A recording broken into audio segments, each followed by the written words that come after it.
Got it. All right, the live streaming has begun. Kim, is captions already going? If people would like to see them, are those already in play? Yes, all set. Okay, very good. Well, thank you to our one participant who joined prior to the noon hour, and I'm sure some other folks will trickle in. I think we had about 20 or so webinar participants who are not RPAG members, although I should check that math.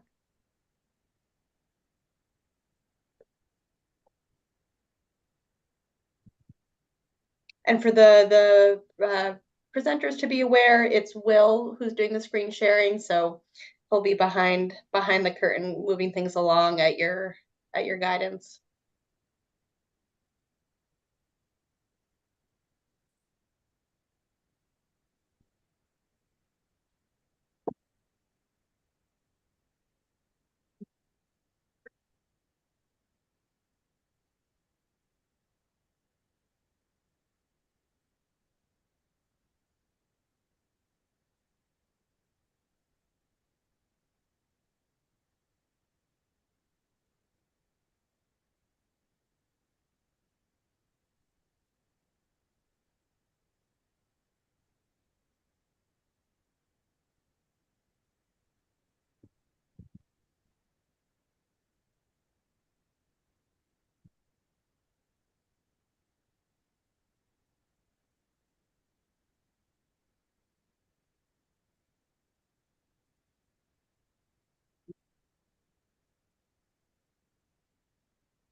Welcome, Stephanie, as an RPAG member. Thank you for joining us here. Hi there. Should I change my name to reflect public counsel in the? That would be good. There's going to be, this is a public webinar in terms of people being able to join, so it's good for them to know who you are. Yeah, will do. Thanks for that. And we'll get started in a few moments.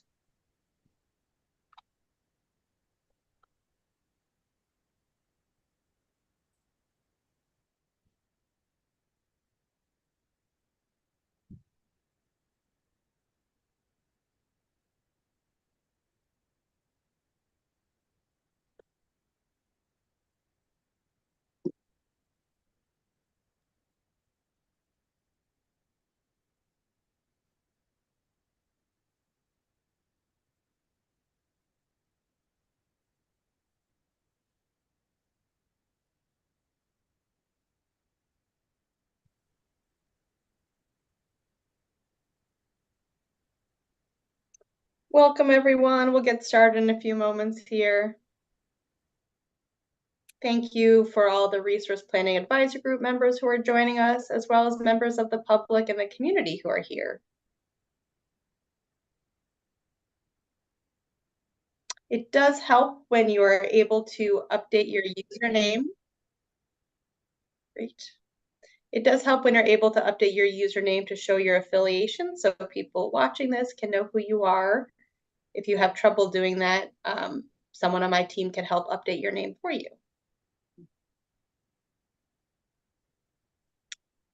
But I see Summer is here with the Alliance of Western Energy Consumers. I see Stephanie here with Public Counsel. I see Ezra with Public Counsel as well.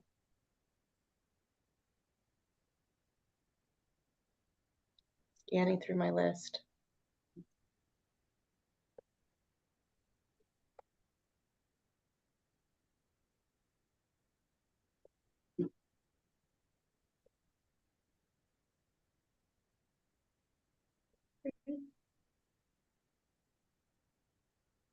Excellent. We have Katie here with Renewable Northwest. Thanks for being here.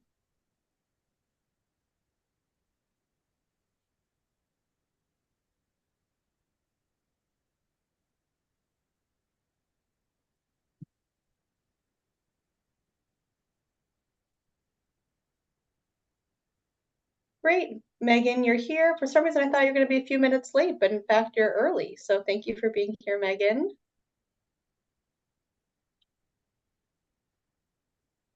For for you all to be aware, your colleague Troy is teaching a class as we speak, so he'll join you at 1 o'clock.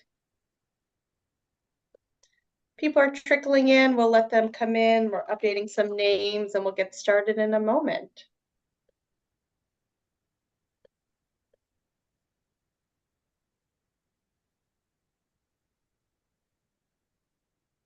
All right, well, I think we should jump in knowing that there's a lot on today's agenda. So welcome all to your first RPAG meeting of 2024. This is kind of a unique month because you're going to have 2 RPAG meetings this month. That is not going to be typical. There's just a lot on the front end here that your colleagues at PSE are trying to work through. Happy to go to the next slide, Will. So just on the tech side of things, if captions help you, those are turned on. We're not using the Q&A tool. The raise hand feature is off, but when we get to that public comment for the attendees and the public, and I see 9 of you right now, please use that raise hand feature so we can make sure we get your comments in. And then that chat feature, you know, that is for RPAG members and others to use. So next slide, please.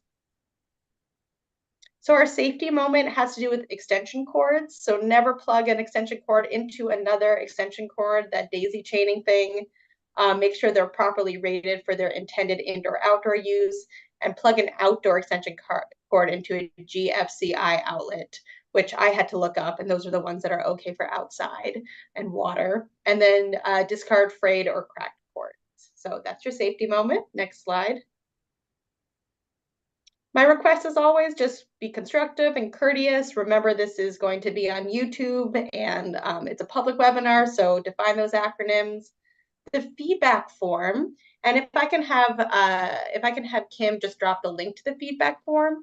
The feedback form is a tool for both RPAG members, such as yourselves, and the general public. So if something comes to you after this meeting, definitely weigh in with those thoughts. It's a tool for everyone. And yeah, we have a lot to cover today. We're going to try to focus our attention on those topics and keep us moving. All right, next slide. Our agenda is, Philip is going to get us going and just kind of give a quick recap of what is happening on the public track and what's going on over there. We'll turn to 3 colleagues to hear about the demand forecast. There's a lot packed in there. So we want to make sure we leave some time for Elizabeth to talk about emerging resource assessment. And then I'll wrap us up with public comment at 1:50 p.m. for members of the public who are interested in that. Next slide. I mentioned a little bit about the speakers. They're all PSE speakers today, so no outside consultants here, and they can introduce themselves when they get going. Next slide. Okay, well, I think, Philip, this is when I turn it over to you and you can start jumping into the meat of things. But yeah, looking forward to our conversation today. Great, oh, and thank you, Kim. Yeah, if you want to follow along at home, thanks, Kim. There's the slides that Kim just posted there as well. So yeah, please take us away, Philip.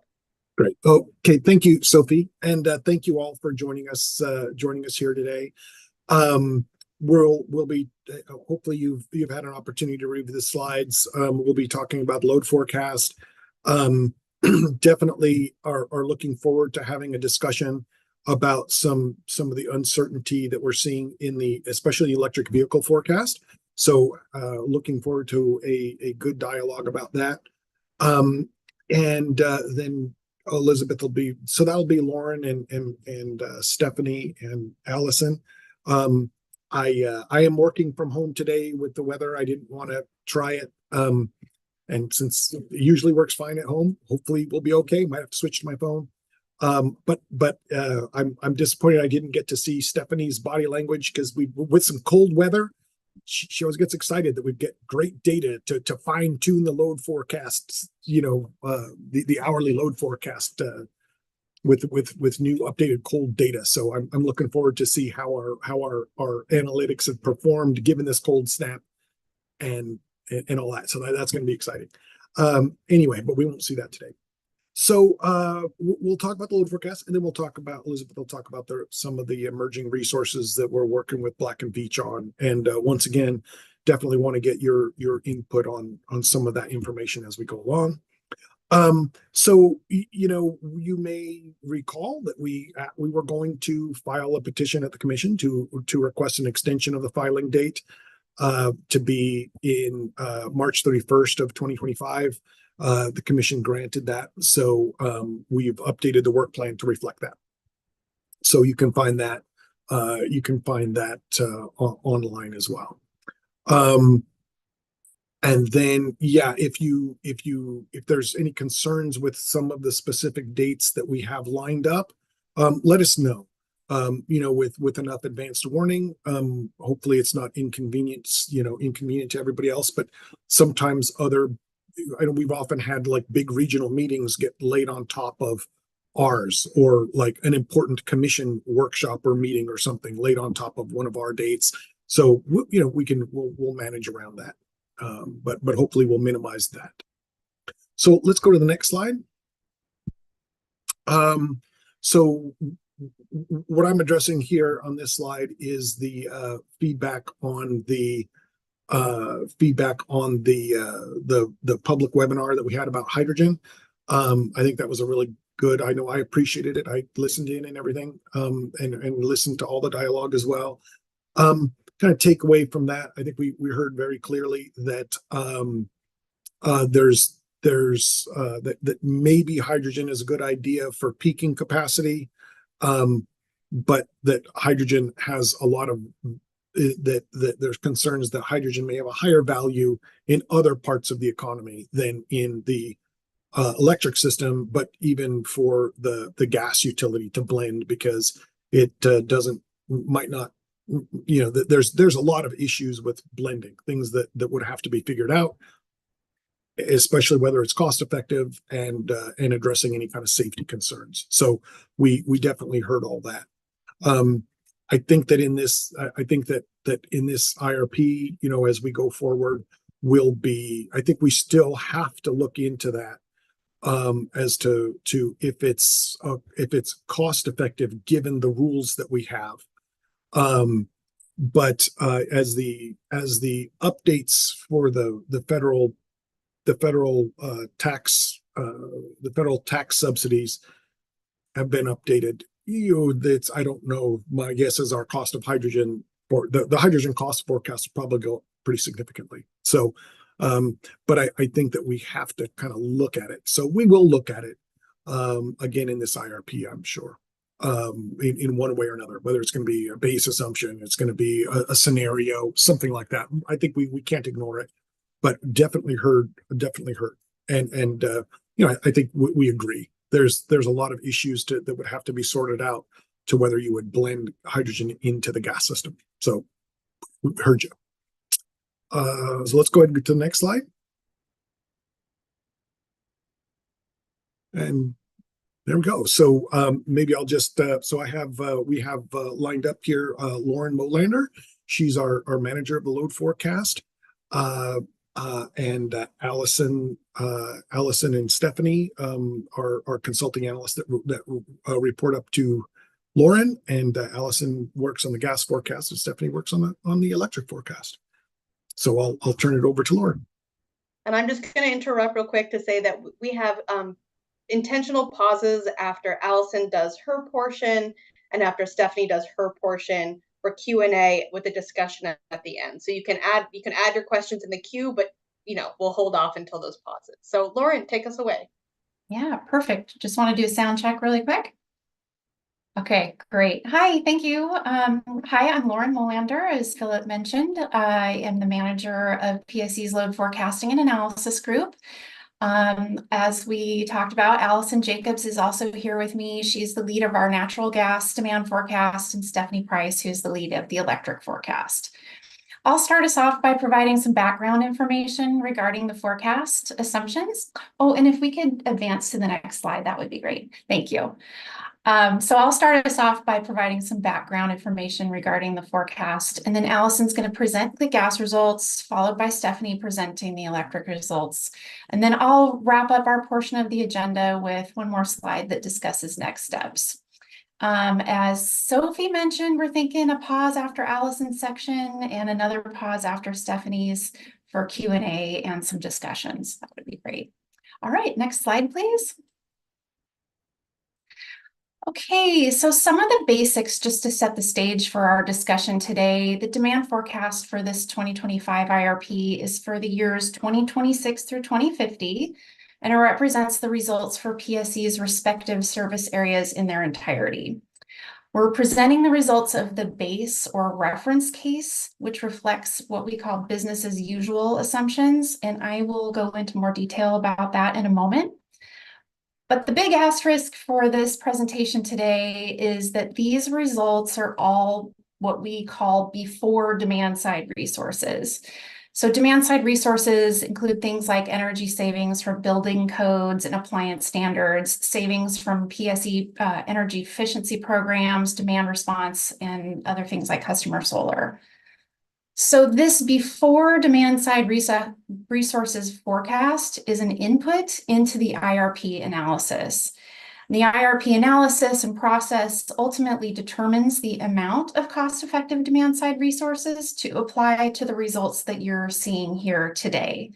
So once that all happens and those demand-side resources get applied, then we'll ultimately have the final after demand-side resources forecast. All right, next slide, please.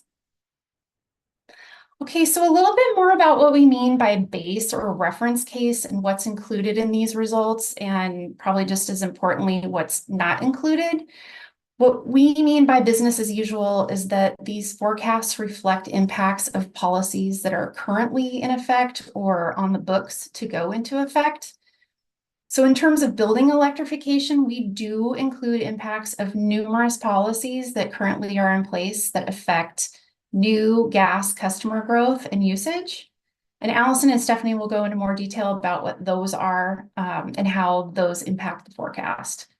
Regarding electrification of existing buildings, so conversions from gas to electric of existing customers or existing buildings, there are no impacts here of potential future policies or programs that would incentivize the fuel switching. That will be studied as part of a load scenario. Transportation electrification, specifically electric vehicles, is a major component of the electric demand forecast, and you'll see just how much that is when Stephanie presents her section. As far as the economy goes, recently, and really ever since COVID, the strength of the economy has been really uncertain. So recently, the concern with the economy is whether high inflation would be managed without causing a recession. We use Moody's assumptions for guidance, and their guidance in their expected case for the economics are that there's going to be an economic softening or a slowdown, but not a full-blown recession. And then finally, as we all know, COVID was a huge disruptor of many things, and energy consumption is no exception. During the pandemic, our residential electric customers specifically used more energy, given we were all at home.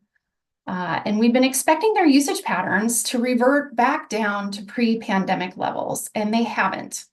Residential electric usage is lower than when we were in the middle of the pandemic, at the height of the stay-at-home situation. It's lower than that, but it still hasn't come all the way down to pre-pandemic levels. So this forecast in our base case, reference case assumption here is assuming patterns similar to what we've recently observed in 2022 to account for all that movement in the recent past. Okay, so next slide, please. All right, so I've talked about some of the major drivers of the forecast already, but I would like to point out that we are continuing to use temperature assumptions that reflect climate change. That was a significant update in our methodology in the last IRP and something that we heard from stakeholders that's really important. So we continue to use that assumption in this IRP. And what you're going to see when Allison presents her gas forecast is that generally this forecast is lower than the 2023 gas IRP forecast, all before demand side resources. And she's going to explain why in more detail coming up shortly. The electric forecast, though, is a different story. It is increasing compared to the last IRP, and you will see that the increase is almost entirely due to load from electric vehicle charging. Until recently, we thought our electric forecast was all done and ready to go, but in the last few weeks, we've received an update of our electric vehicle load forecast from the consultant who provides that piece of the forecast for us. And it's actually come down since the last iteration of our EV forecast. So given how new this information is to us and that we're still vetting the assumptions with our consultant, we haven't yet officially incorporated this new EV update. But because it's so different, we decided to show you the results using our original EV forecast, the one that we thought we were going to be using, and also show you what it would look like if we make a last minute update to our demand forecast with this new EV forecast. And Stephanie is going to walk you through what that looks like. And so with that, I'd like to hand it over to Allison. All right. Thank you, Lauren. Everybody can hear me all right? Okay, great. So next slide, please. And then you can go to the next one. I'll be walking you through the natural gas demand forecast. So here we can see the customer forecast. Our forecast for this IRP is in teal, and the forecast for the last IRP is in gray. The last gas IRP forecast that we had used a 0 customer growth scenario as the reference case. So you can see that the line goes to 0 new customers in 2026. Our new forecast has no new residential customer growth starting in 2024. This is because of two things. One, the 2021 Washington Building Code change. This makes it very difficult to put in natural gas in new construction.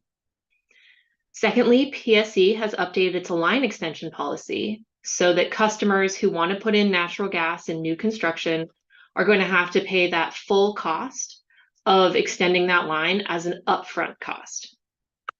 So with these two policies, we forecast that there will be essentially no new residential customers. And in 2023, we actually saw a big slowdown in residential customer growth. We still do forecast that there will be some modest commercial customer growth in the forecast. That's because we expect some commercial buildings, some new commercial buildings will pay to have gas. This might be restaurants for cooking or hospitals for backup generators. And then we are forecasting a decrease in industrial customers, and that's a trend that's been going on for over a decade, and so we're continuing that trend forward.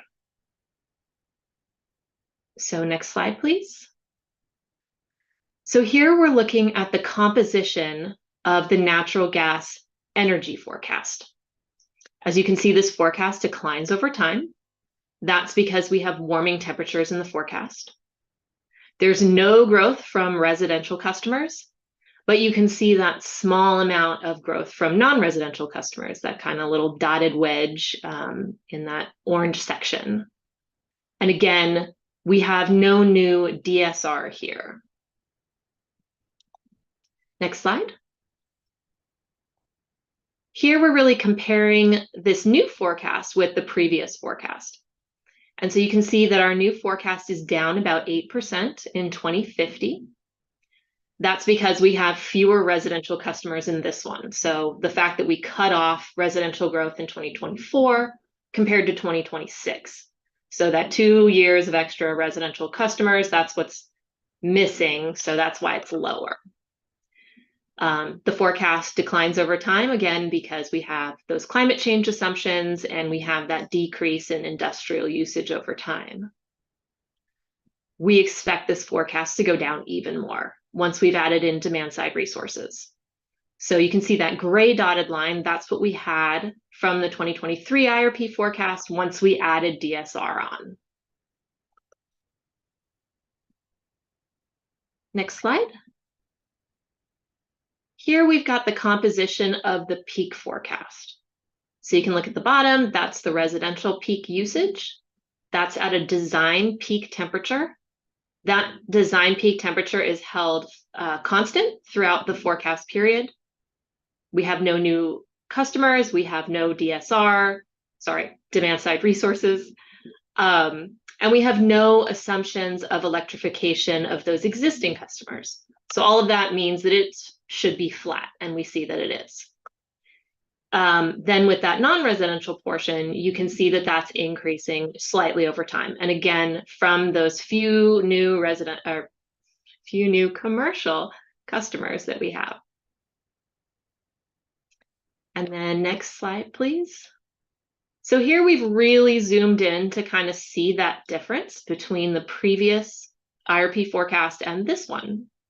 You can see that this forecast is up about 3% in 2050. Again, that's coming from that tiny bit of growth in commercial. Also that in the last forecast, just to remember that like we cut off commercial growth in that last forecast. So that's what's making it kind of go up a little bit over time instead of down a little bit over time. Of course, we expect this to decrease once we've added on demand side resources. And you can see that in this dotted line here from what we saw last time. Feel like I went through that a little quick, but I will pause there to see if there are any questions on the natural gas forecast. Yeah, seems like we have 2 questions that have come in so far. Jim, do you want to just come off of mute and ask your question, and we'll take it from there?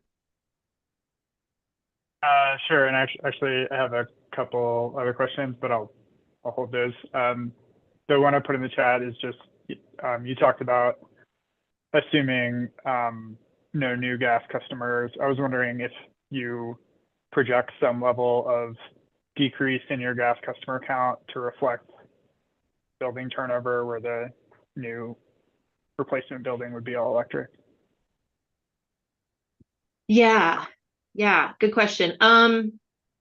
We don't have an explicit assumption for that, but yeah, we do hold that residential customer growth flat because I guess, yeah, you do have that line extension there. Yeah, I think we may see some customers turn over, and that could cause a bit of a decrease. Zero's pretty close to what we were expecting to see. Yeah. Does that help, Jim? Yeah, does that help? Yeah, I guess I don't know if you have like access to data or some kind of estimate of like the rate at which buildings get torn down. But it seems like if you could, that would be something to build in to that projection. Thanks, Jim. So I saw, Philip, did you want to weigh in on that one, or? Yeah, no, what I was gonna say is I think that's a good idea, Jim, to see if we can figure out when we will be developing some different scenarios that have building electrification, and to see if at least in that piece of the process, if we can estimate that and do it, then to the extent that in the final resource plan, if we have that kind of forecast you mentioned, we can even if it's not in the reference load forecast, we can still include it in the plan consideration. You know what I mean? But I think that's a good one to look into. Yeah, sorry, I know Joel's waiting, but can I follow up on that? Because that actually relates to one of the other It's a small questions group. I Go had. ahead. So I think it is critically important for the load forecast to be consistent across all your scenarios, because that's the only way you can get a consistent understanding of how the different resource portfolios and scenarios would, what all the effects would be. And in your previous IRP, I know you moved to a zero gas customer growth assumption, but apply that only to the preferred portfolio and not to many of the others, which made for a really apples to oranges comparison. So I would strongly urge you to apply a consistent load forecast across scenarios. And I think the question that I was raising is the kind of thing that, if you're assuming that all the new buildings that are constructed are going to be electric, and you know as a fact about the world that, you know, buildings reach the end of their lives and get torn down at some rate. Now, that's the kind of thing that would be appropriate for the load forecast and should be applied consistently across all the scenarios. Thanks. Thanks, Thank you. Jim. Go ahead, Philip. No, I was gonna say that's a good point, Jim. We'll see what we can figure out. Great. Well, let's turn to Ezra and then to Joel. Go ahead, Ezra. Thank you. I put a question in the chat about the EV assumptions, but I think that's more appropriate for when we talk about the more about that forecast and the policy underlying that. But I had a question about slide 17, if you don't mind going back. So my understanding is that this only includes new DSR for 2 years, right through 2025. But we have the continued decrease in gas demand. I just wanted to, is that generally, so you mentioned industrial customer effect, climate change effect. Is that primarily because of lower heating volumetric load? Yeah. So yeah, with warmer winters, we'll have just less usage. Okay. And I don't, did you show us like a degree day forecast? I think I saw that in the deck. Oh, I do believe we have it in the in the appendix. Okay, so that would be what's underlying a lot of that decrease. Okay. Yeah. Thanks for that clarification.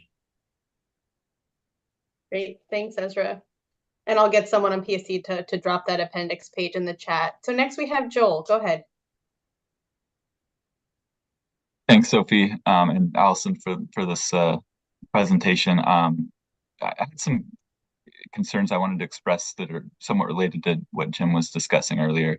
I think that, you know, the characterization of the base load forecast as a business as usual assumptions that could be described in that way.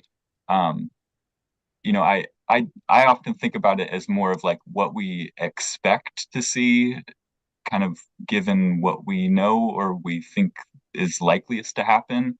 And in that sense, you know, one of the slides that is coming up, slide 30, I think it is in the deck, is talking about some of the early analysis that PSE's done to understand what level of background electrification is going on. So if PSE knows that that's happening, I think that seems like it would probably fit well into the most likely load forecast scenario, as opposed to assuming what's happened in the past will just continue into the future, given sort of the transformational time we're in. Philip, did you want to? Yeah. Allison, do you want to? I'll let you respond and then I'll turn to Philip. Allison, any thoughts? Yeah, I was going to say that some of that is still in progress, working in progress. But yeah, I will say that one of the things that I have been trying to wrestle with that, and I know we'll get into this discussion later and everyone will see the data. But yeah, how that will affect future is still kind of an open question. So if folks are switching, how will that continue into the future is kind of a question for me. Does it speed up? Does it slow down? So yeah, I don't know, Philip, if you want to jump in, but that's kind of where my headspace is, still trying to figure out what that slope of the line is, right? Yeah, no, I think that's exactly right. I think with this issue, what you see in that later slide is that first look at what an estimate of what happened between 2 years, where we're really, and this is maybe stealing some thunder from that later conversation, but it fits here, is that we're going to be working to take a look at how that trend has been, or whether that trend has been changing over time, because as you get customers that are, and let's just focus on a furnace for a minute. If you've had customers that are replacing their gas furnaces with electric heat, don't care what, or not non-gas heat, whatever it is, that's going to be affecting the use per customer. at various temperature levels, right, over time. And so, if there's been a certain amount of that happening, and that the quantity or the turnover has been stable over time, then we've basically already captured it, right? In the econometrics. But if the slope of that is increasing, so you're seeing more and more of that, then we will have to definitely make an adjustment. And that's where we're going at this point, right?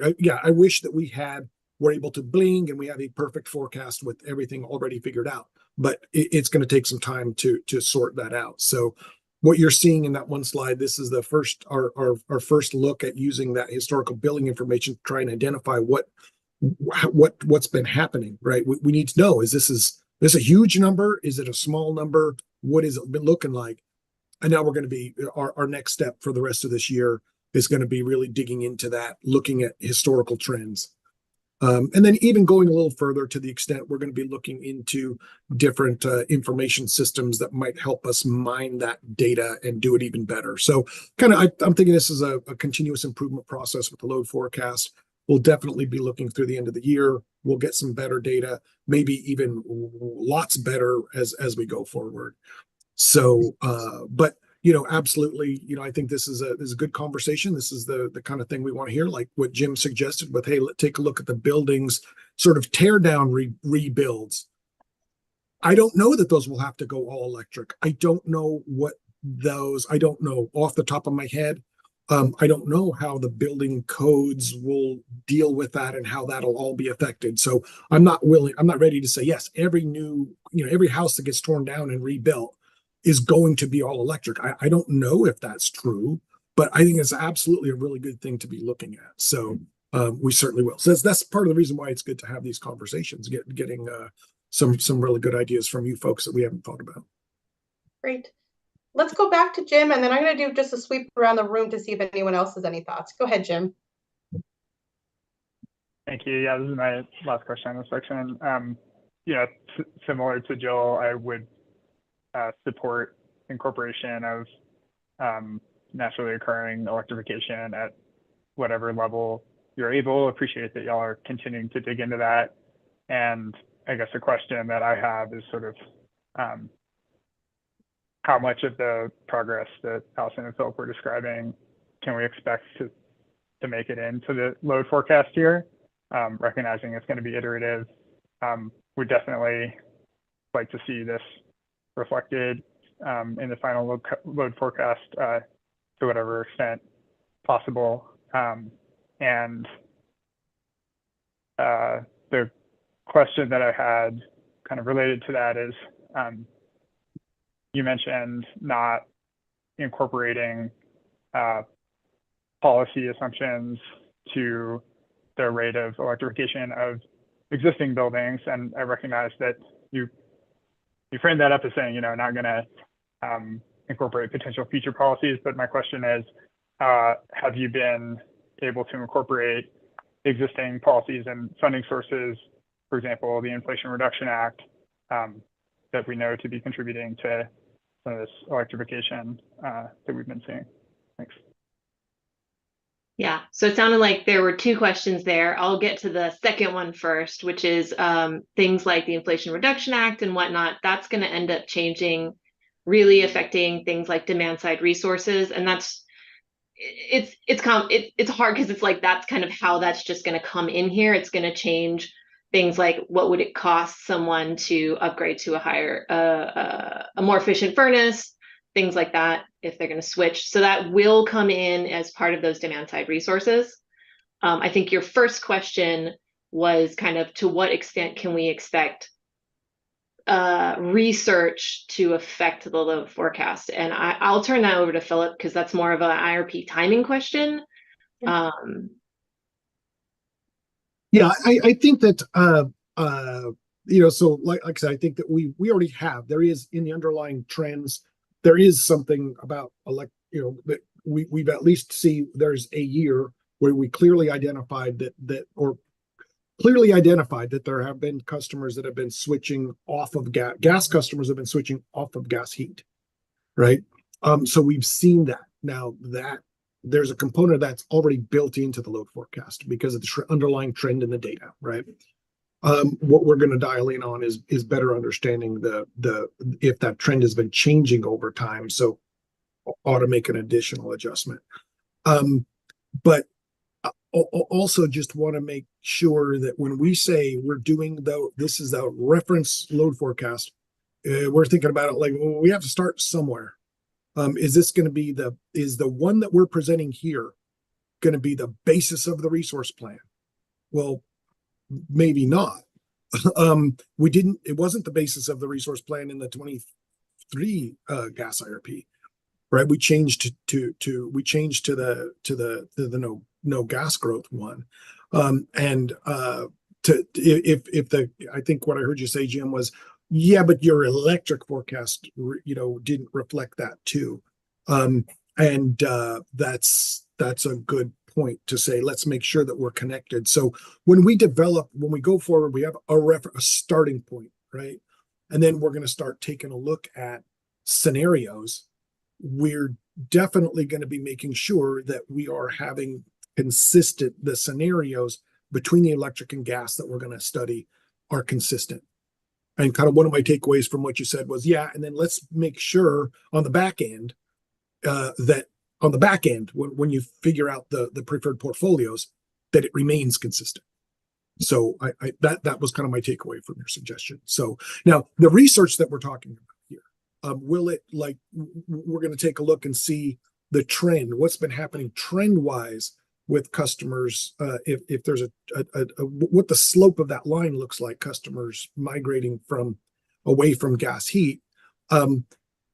There's no way that gets incorporated into the portfolio analytics for this IRP, but it certainly I would like to be able to at least have a write-up about it in the IRP, in the final IRP that will go forward and then inform the next cycle.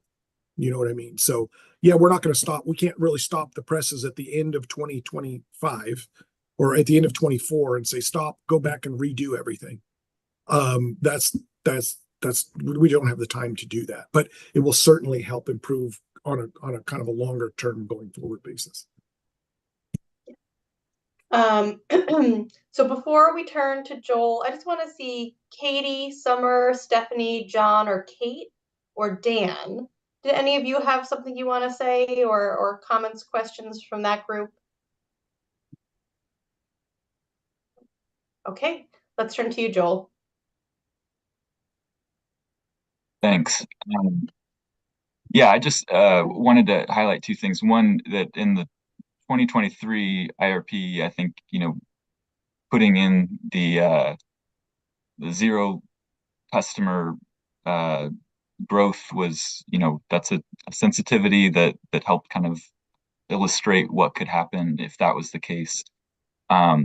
If zero customer growth is the load forecast, the base load forecast for the 2025 IRP, I would hope to see some more analysis justifying that zero is the right number. So if, again, going back to some of the early data you're seeing about what customers' actual behavior is, if that's indicating that really is less than zero, then I'd want to see some analysis justifying that is just zero as your rate case or as your load forecast as a base assumption. Thanks, Joel. Yeah, Philip or Allison? I'll go ahead and respond. And Joel, I think that that's a reasonable request. And what I would say is, I'm not too hung up. I hope you're not too hung up on what we're at this stage calling a reference forecast. It's a starting point. If the one that we wind up getting to, we're going to follow up on some of the analysis that we heard here, and see, maybe that's going to affect our longer term thinking. And so if we wound up saying, let's say that we can pull off this research into the tear down and rebuild and whether that's affected by are you going to rebuild with gas or electric? if we could come up with something along those lines, then by the time we get into the portfolio analytics, if we're feeling like that's a more reasonable expectation going forward, and we use that as the basis of the preferred resource plans for both electric and gas, then reference case is just semantics. We're not saying this is the forecast around which the preferred portfolio will be designed. We're not saying that here. We're saying this is the starting point. Sure. Yeah, I understand that. And I think that part of why I bring this up is because I know that modeling resources are limited, and each scenario and sensitivity that you're going to be running needs to have meaning. So that's is all just to say that, does zero customer growth, does that have meaning? Is that worth putting in the effort to exploring, or is there a better version of the reference case that would be more helpful? No, thank you, Joel. That's a good point. Great. So before we move to Stephanie, I think, Jim, you asked a question in the chat, and I know there's someone on the phone in the participant list, so I'll read it, which is, so is the answer to that load forecast you're presenting today is the final reference load forecast that will be in the IRP? I think Philip addressed that. Jim, do you feel like you got what you needed there?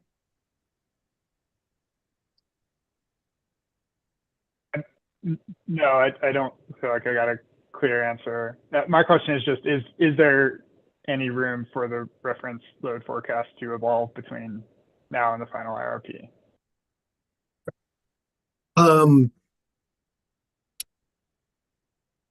The reason why I'm hesitating is it kind of comes back to the importance of what we're calling it, right? This label.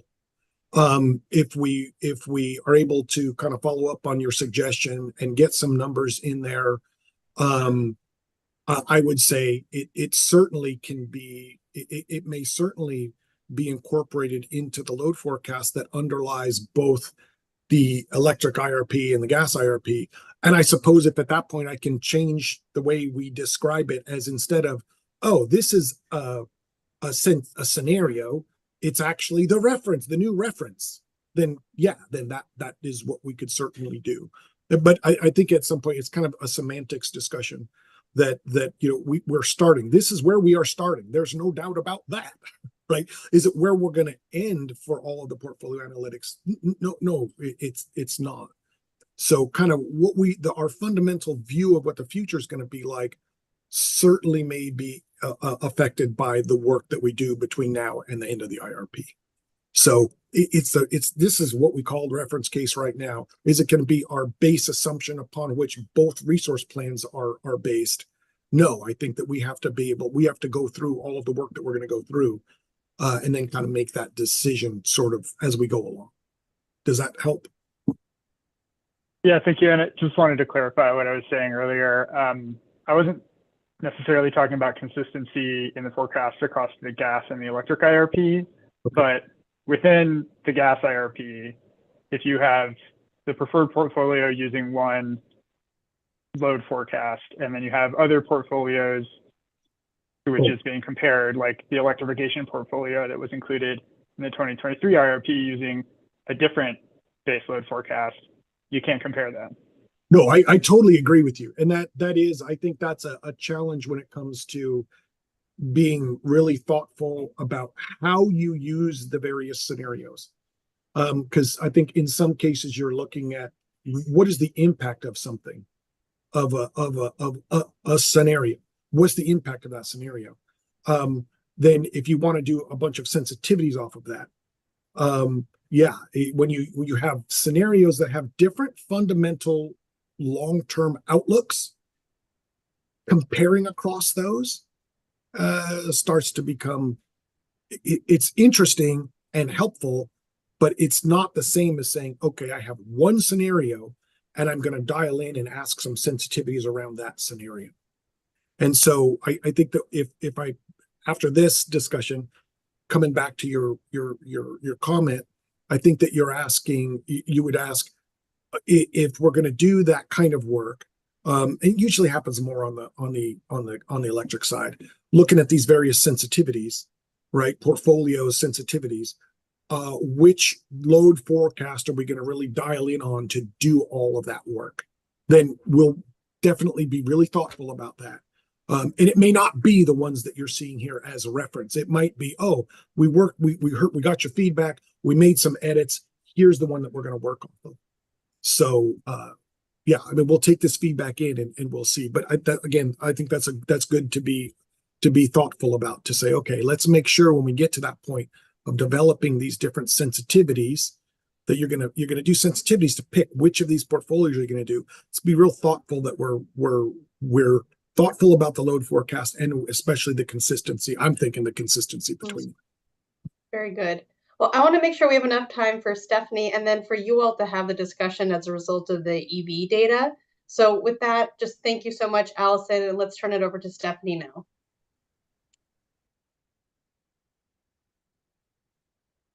Okay, I'm Stephanie Price. I work on the electric forecast, and I have done so since 2018. So just want to put that out there. First, I'm going to show you our customer growth forecast, and then I'm going to go into energy and peak. So let's start on. Okay. So our electric customer forecast is down from the last time. We just have less customer growth. We finally saw the results of the post-pandemic shock, and we had less customers than forecasted in 2022 and 2023. And then combine that with the economic softening that we've been seeing and what we think is going to go forward, we also project that the trajectory for customer additions is also going to be a little bit lower.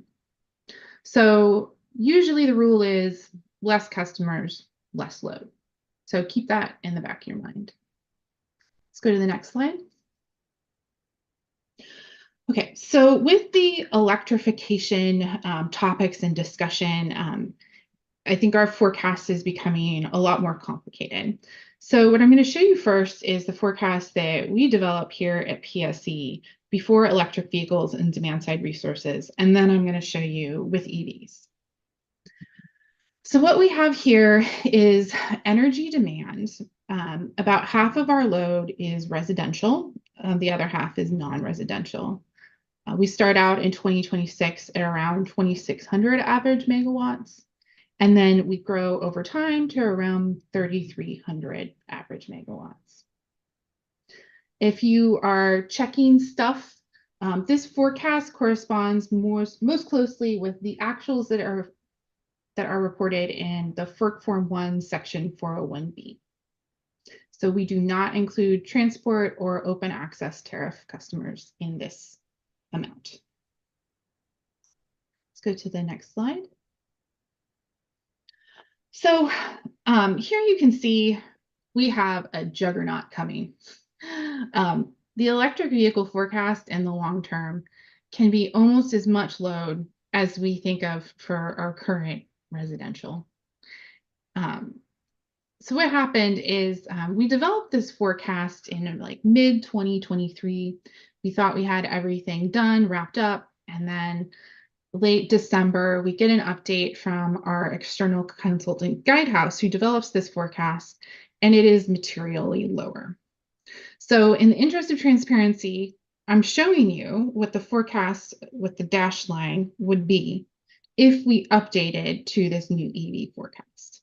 I think the takeaway that I really want you to have is that the policies that are going into EVs that we're trying to model with consumption, this is new and things can move around, and we're seeing it right now. And unfortunately, that's our lives, and that's why things are exciting, but we have to be prepared that these things are going to change. So let's move on to the next slide. All right, so here we have put together the forecast with our weather normalized actuals, which are on the left-hand side. That's that fat gray bar. You can see things have been pretty flat to declining over the past 10 or 15 years. But then with EVs, things just take off. They took off in the last 2023 electric progress report, but they take off even more with the new one. So ultimately, the forecast before EVs is not changing very much. It's changing, demand's higher, maybe 1 to 2%. But once you pile on EV growth, it's almost 24% in 2040. Why or what have we done differently this forecast cycle that would cause any kind of changes? Well, there are some mitigating factors. I showed you earlier that we have less customers. And by the nature of the IRP forecasting process, we have an additional 2 more years of DSR. So ultimately, that would bring load down. But as part of this IRP, we're including the impacts of the 2021 Washington Code update, which means all new electric residential customers are assumed to be all electric. So load goes up with that. We've also seen post-pandemic usage increase. People have been working from home for multiple days per week, and it's just going to be there, and we are reflecting that as a new normal. And then, as discussed, the EV forecast is up. I'm going to defer to Kelly Hsu at the end for answering questions around the EV forecast. She is the lead, but I think in the past year, we've seen some significant policies go into place that ultimately, it makes sense that the forecast would go up, but how much is the million-dollar question? All right, let's go to the next slide.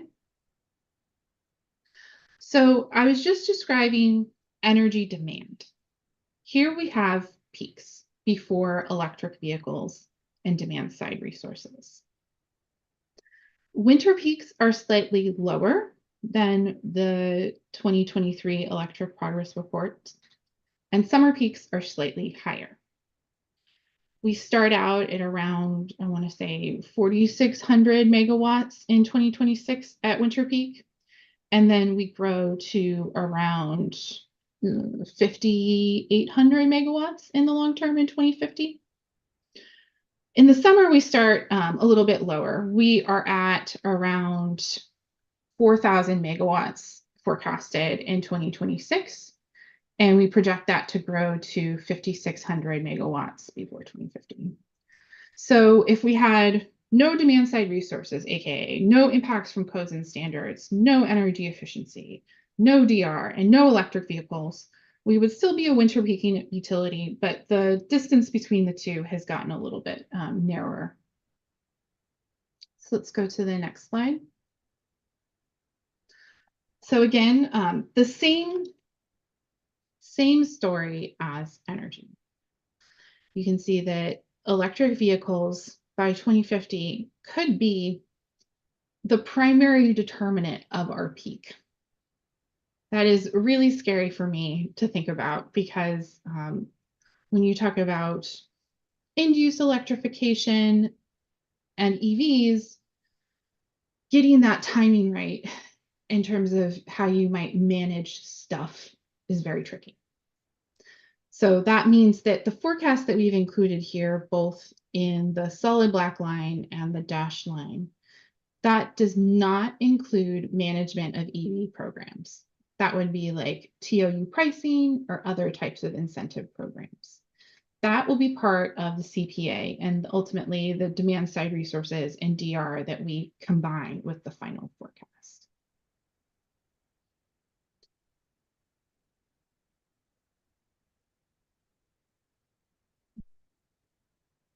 It's a lot. I can't believe like 10,000 megawatts in 2050 is just crazy. But those are the results that we are getting. So let's move on to the next slide.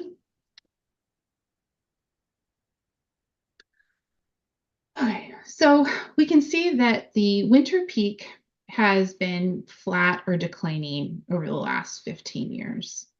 That is the fat gray line on the left-hand side of this chart.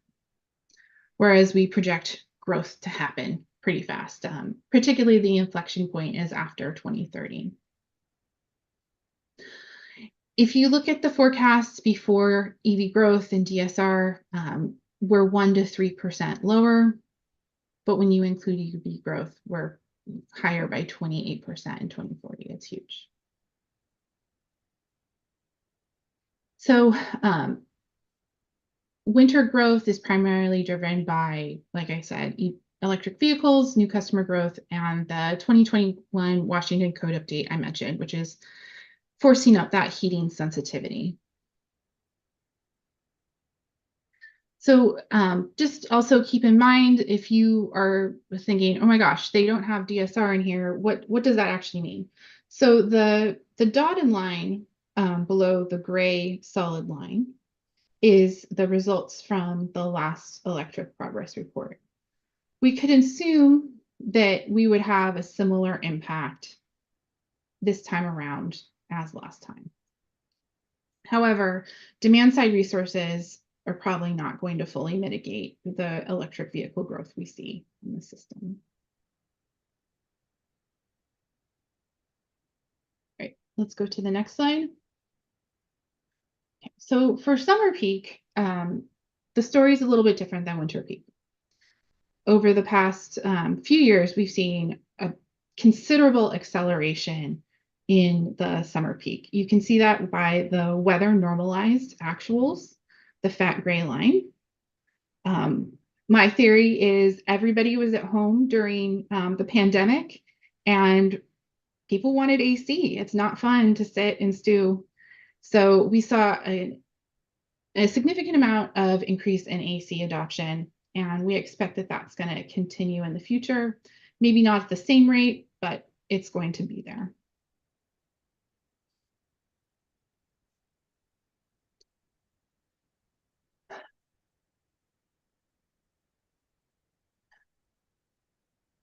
So let's head on to questions. Very good. Thank you, Stephanie. So we have a few minutes now for questions in general, and then we'll turn to that EV question about how PSE should handle the discrepancy in that data. So let's start with you, Joe. Go ahead. Thanks. So one question is just how, so as I understand it, for energy efficiency, kind of existing energy efficiency is already baked into the base load forecast. And so that's not to come in as an addition in the from the conservation potential assessment. I'm wondering if that's well, first, if that's right or wrong, please correct me. But I'm wondering if that's similar to how demand response is handled here, and that existing programs are not reflected in this initial forecast, or are they? Are they treated differently? So the energy efficiency reflected here would be what PSE achieved through 2022. So if there is an ongoing program and the results were not logged as achieved in 2022, that's not in here. Okay, that aligns. Yeah, that aligns with my understanding. And I'm curious what that's is handled. So the reason why is because when the conservation potential assessment is done, they redo all the potentials in the measures. And then there is target setting and it percolates through. So, okay, I misspoke. So we have committed targets through 2025. So when I say programs, not, okay, so let me start it again. We start with base consumption in 2022, and then we project onward. We use 2 years, 2024 and 2025 estimates of impacts from codes and standards, energy efficiency, all of that stuff that goes into this forecast. 2026 onward is not included. So sorry about that. I'm trying to be cognizant of your guys' concern about not reflecting existing electrification.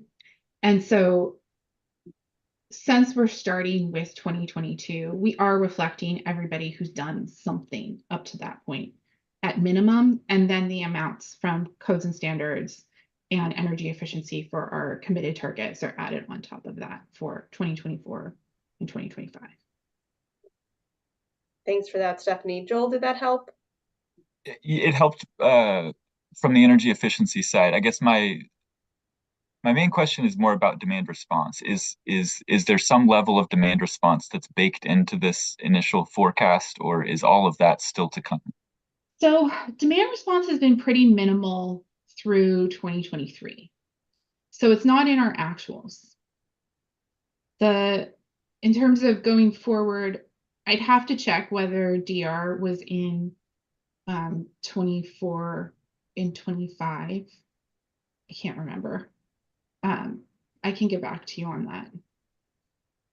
It's not big though. I think the DR, I was just looking at it, and our forecast is around like 50 megawatts for in our like forecasted amounts for this particular cold snap. So don't quote me on that. But in terms of really like swinging the forecast, it's not huge at the moment. So Stephanie, yeah, how about we just flag that? Emily, can you flag that for a feedback report item? And then Stephanie, you can work with your team just to get that exact information, and then Joel and everyone else can see the response. Does that sound okay? Yeah. Cool. Thanks for capturing that, Emily.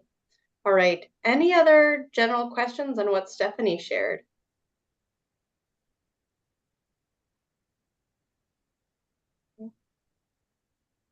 Well, let's tee up the conversation that I've been kind of excited to hear your thoughts about all week. Philip, do you want to come off and mute for a moment? And I have to laugh, Jim, when we're talking about the impact of technology on energy demand, and your motion sensor lights keep going off every 22 minutes. It makes me smile. So anyway, Ezra, do you want to just weigh in real quick before we turn to the EV conversation? You can go ahead. I guess this is part of the EV conversation. Yeah. It just had to do with the assumption that you don't have any managed charging in the EV forecast, the load forecast. And I mean, clearly that's, well, that better not be how things go forward. No. So the EV management assumption is being evaluated as part of the conservation potential assessment, and then will be incorporated at a later date. It's like the EV version of the demand side resources. Okay, so So we'll get conservation potential out of the EV load in addition to getting a lot of like base load. So you're saying? I'm saying that there will be a conservation potential assessment webinar at a later date, and in it you will see the impacts of TOU and DR programs specifically for EVs. Okay. Because yeah, I mean, it doesn't seem to reflect reality what we have here, but I understand it's a work in progress. So just wanted to point that out. Thank you. Yeah, and Ezra, the way that I look at this is this is what the EV forecast would look like if we just sat on our hands, right? That's what it would look like. And what's the value of acting? That's what we're doing in the IRP, right? Is asking the question, what we have to start with, well, what if we just didn't do anything? And then, well, what if we manage it? Oh, there's a value to doing that, and you'll get that out as an output from the IRP.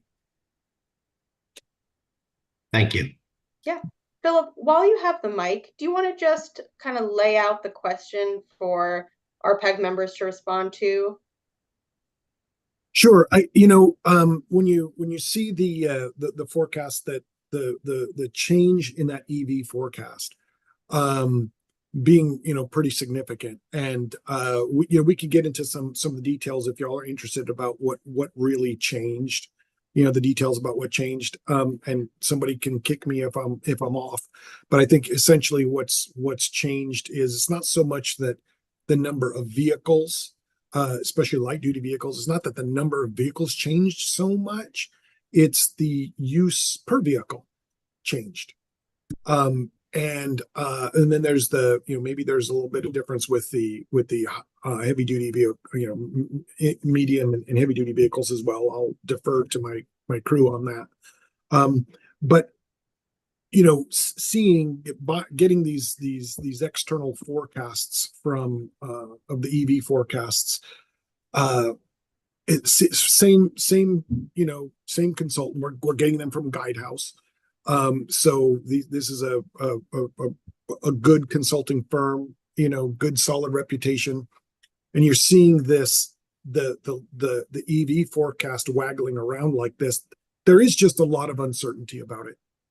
And when we look at a big change in the load in the EV forecast like that, that's exactly where we landed, was saying, oh, wow, this would usually be something that would go into what we call the F24 forecast. So it really came up as the load forecast cycle is always a year in advance, just because of timing and all of that. So we get this information for what's coming up to be an F24 forecast, and thought, this is a big change. And when it comes to long-term planning like this, I often look at that kind of uncertainty and say, well, I'd rather plan high. I'd rather plan high, because what happens if you plan for the higher end, as you approach it in time, in reality, right? So look how far out we're talking about, right? In 2040, is there going to be that big of a gap? Well, we're going to do lots of IRPs between now and then. If we start planning for the higher amount, and as we get closer, you realize, ooh, actually EVs don't use as much, or you can manage the peaks. In fact, even for the loads, it doesn't matter. You don't manage that away, right? So we need a certain number of renewable resources to cover that load. Whether the peak, forget about the peak, then I'm probably better off planning to get a certain amount of renewable energy by 2040. And then as I approach 2040, if actually that EV load didn't show up, then I just slow down my actual plans to acquire resources as time goes by, right? But if you do it the other way, and you plan for the lower end, and as you get closer, you find your EV load's a lot higher than you thought, now you're going to be sad, because you would have wished you started dealing with some transmission issues 8 years ago. Yeah. But that's kind of the space that we're in here with looking at this EV forecast. And on the one hand, it's such a significant change, and it's a reduction, which would tend to reduce the amount of renewables that we'll need, and reduce the cost of the portfolio. But it's a big change. Yeah. And we just really wanted your input on what do you think? There's a lot of different ways we could approach it, but including just ignoring it, I suppose. But we just wanted to kind of hear your all's thoughts on what we ought to do. Yeah, really curious to hear your reactions on how PSE should adjust or not adjust for the lower EV estimates here. So let's start with John. Go ahead. Hi. Yeah, I think this is it's a pretty challenging problem. I'm pretty sympathetic, because we are also currently at the council doing something similar, trying to figure out what we're doing for our EV forecast. So I will say, though, that some of it, I think, matters a little bit about like what caused the update, right? Like if some of the update, if it was like maybe a fundamental methodology error, 2,000 megawatts might be enough that your trajectory, even in the near term, could change enough that you could cause an issue. You could make it's not to counter what Philip said, which I am sympathetic towards as well. You could make a bad enough decision early that it could cause an issue. It kind of depends. I think you'd have to know what the guidance is for the update. So I guess my question is just this: do you have any more kind of intelligence yet on why the update happened, or is this just a different vintage? Is this have to do with like heavy duty vehicles, medium duty? Like I know that there's a lot of uncertainty there. Is this just light duty vehicles? Some of it, I think, depends on what the update, why it happened. Yeah, I think that if Kelly, do you want to address that for us? Yeah, sure. Can my voice be heard? Yep. Just Yep, want we to can hear you. double check. Yeah, so that's a good question. I would say it's really complicated for the update. The policy assumptions remain the same between the 25 IRP and this update. But the guidehouse, the external vendor engaged by PSE that forecasted EV load, has refined several assumptions in their models. In particular, updates have been made to the use case disaggregations, vehicle miles traveled, like the average vehicle usage, vehicle efficiency, and charging accessibilities based on the most recent information.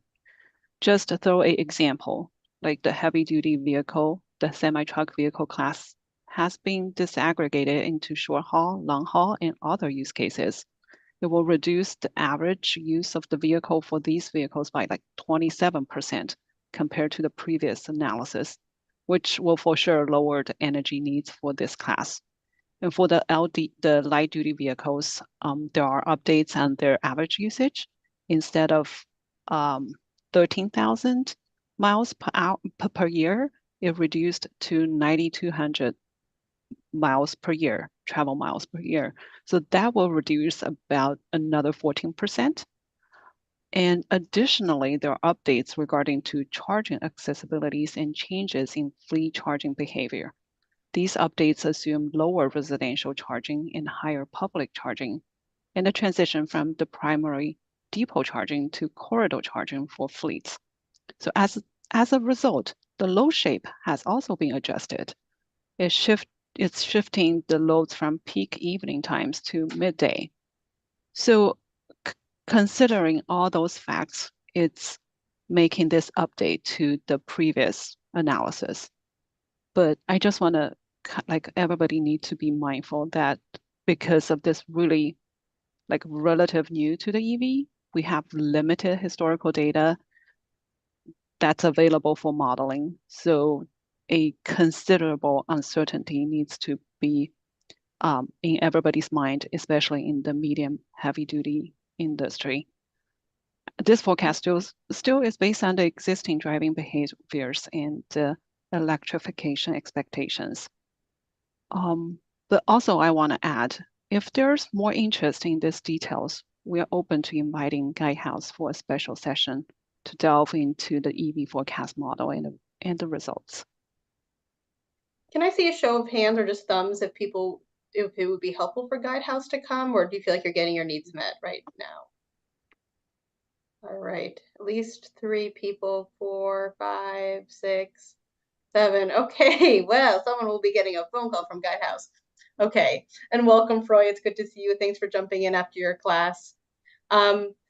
Just, I'll pose the question one more time. You're planning a party. Do you plan to have, in case 100 guests come, and plan for that, even if 80 come? Do you overbuy the food and then have good leftovers?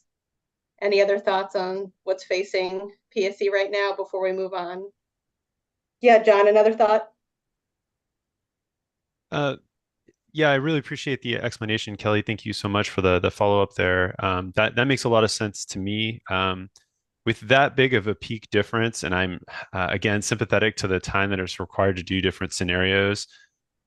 Usually the reason why you're acquiring resources is for the peak need. And I think that's probably a big enough peak need that it would justify. And if there is that uncertainty that you said, which I think is totally reasonable, that to me feels like a good place for a scenario risk.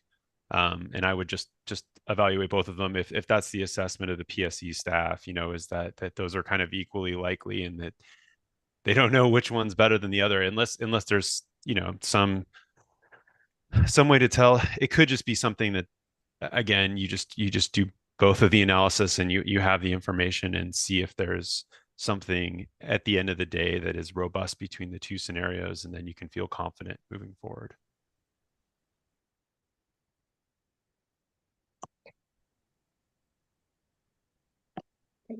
Thanks for that. Let's do Stephanie, and then let's move on to our next set of presenters. Go ahead, Stephanie. Yeah, thanks, Sophie. And I just wanted to say, I would be very interested to hear more about this. I understand, as John was just saying, you're building for peak need, but ratepayers are paying those costs, and we certainly don't want to overburden folks that can ill afford that. So just wanted to add that, and I will look forward to more information and conversation from Guidehouse. Thanks.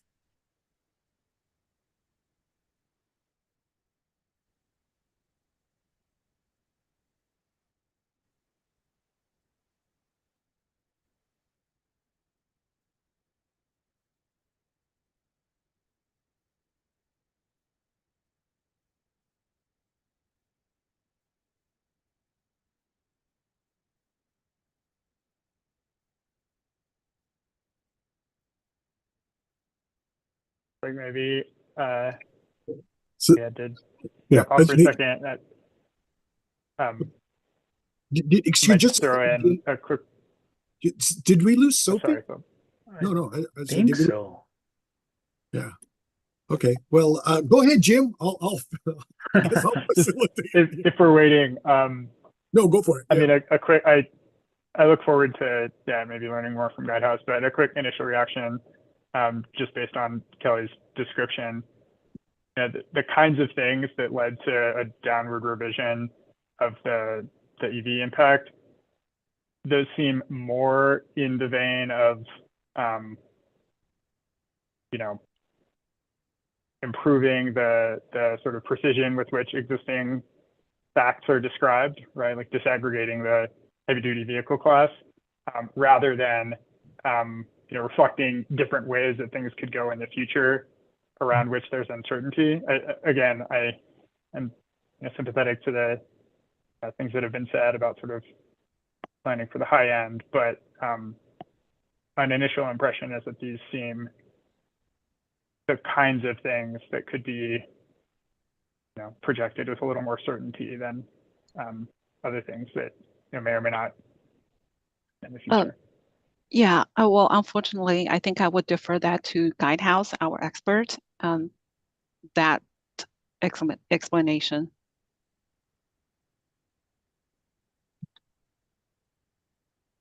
Great.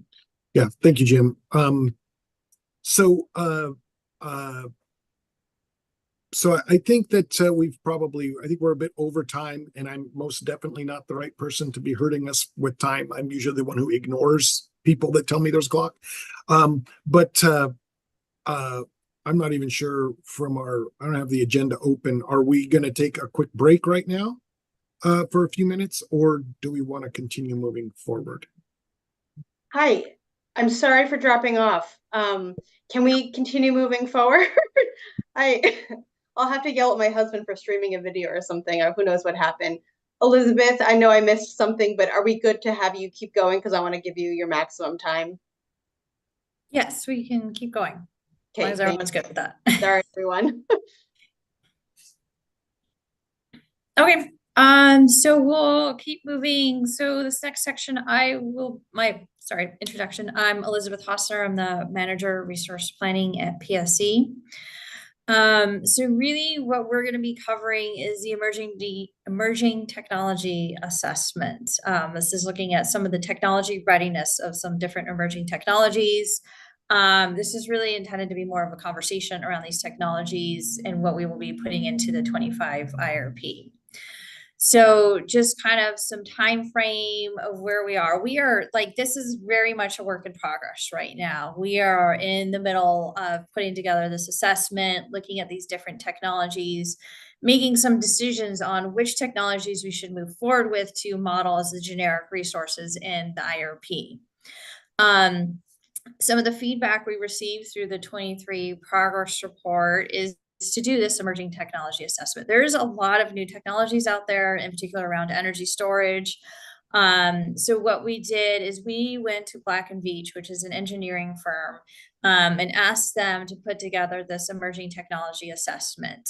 We initially, part of this assessment is we did put out a survey last summer. We did get a few replies from it. We pulled that information from the replies.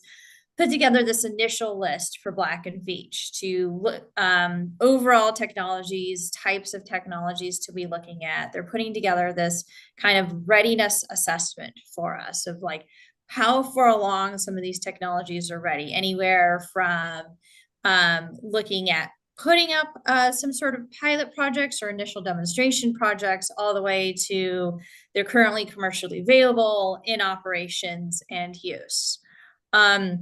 So what we're going to do today is we're just going to really look through the list of some of these technologies. We need to go back to Black and Veatch, make some decisions on where to move forward with some of these technologies, what will be going into the IRP. That's where the discussion is going to be coming in today. And so we're going to kind of give the Black and Veatch the feedback on these technologies. They will be coming, I think, on the schedule. The work plan we filed, it was for like a March 25th meeting where we'll have Black and Veatch who will actually be doing the full presentation of the different technologies, costs, operating characteristics. We don't have any of the costs or operating characteristics today. It's just overall the different types of technologies and where they are with kind of their readiness for commercial availability. So I think if you want to move to the next slide. So at this point, I do have a couple people here to help kind of move some of these conversations along. One of them being John Minetti with PSE. He's going to actually kind of give us some updates to some of these different technologies and where we are with that. I'm going to hand it over to John for a little bit. Hey, great. Nice to see you all. My name is John Minetti. I'm the Director of Strategic Energy Initiatives. And one of the things my team does is we kind of look at some of these emerging technologies for potential opportunities for pilots or to kind of progress things forward. I wanted to just talk briefly about two things that we're working on right now. And you may have seen some announcements, press releases kind of thing. So I just kind of wanted to tee those up with this group. One of them is a long duration battery storage pilot with Form Energy that we're working on. We entered a memorandum of understanding with them to pursue a 10 megawatt battery pilot recently. There's still a lot more work to do on that, but the enticing thing, the promising thing about this technology is that this is a battery that can discharge over at capacity for 100 hours. And so when we're thinking about an environment where we're capacity constrained, we need CETA compliant dispatchable capacity. We're going to have more variable resources on the system, but we're still going to have these peak events where we need capacity. 100-hour duration really gets us into the territory of like a combustion turbine peaker.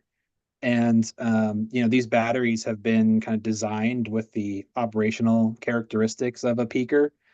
And so we think it's just a really promising technology that we want to look at.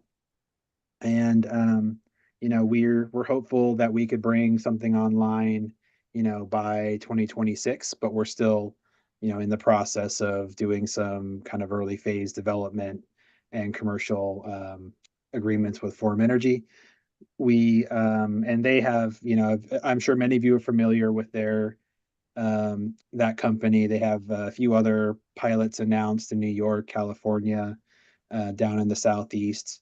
And so, this has the potential to really help fill a gap for us going forward. So that's one thing.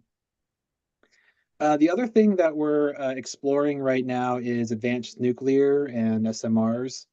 Some of you may have seen that we recently announced a $10 million investment with Energy Northwest to continue feasibility out there on an advanced reactor SMRs out at the Columbia Generating Station. So Energy Northwest has a site that they've been working to develop, expanding the capacity on there. And so those dollars kind of help continue that feasibility process. They help fund things like, some more detailed cost modeling from Energy Northwest, some environmental analysis, and really to try to get them in position to seek a DOE loan by making this investment, we hope to help bring nuclear to this region. And again, for the same reasons I mentioned before about just being more and more short in the region, more capacity constrained. We're not intending to, we don't plan to seek recovery for this $10 million investment, but we do want to help, help Energy Northwest get to where they need to get to help potentially bring this resource to the region. So I'll stop there and just see if there are any questions. Any mid-presentation questions for John? All right, yeah, go ahead, Joel. I want to be cognizant of time, but could you just briefly mention what the kind of operational characteristics of the advanced SMRs look like? Are those similar to a combustion turbine, like you said, the form energy solution is, or is it pretty different? Yes, yeah. So SMR would not have the same flexibility as a combustion turbine, but it is, CETA compliant capacity, and in some ways it's more like a baseload resource, but it also has some ability to ramp as well. Thanks for that. I might encourage us to move along and then cluster questions at the end. So we definitely leave time for our public participants. So Elizabeth, do you want to keep us moving? Yeah, great. So thank you, John. So the SMR and the long duration energy storage are on the list. So these new emerging technologies that we're looking at. Some other feedback we received, we modeled before, but to continue model, this was in the survey, the offshore wind. So that is in this technology assessment we're looking at. And some of the feedback we did receive is on advanced geothermal technologies. That's some of the newer geothermal coming out.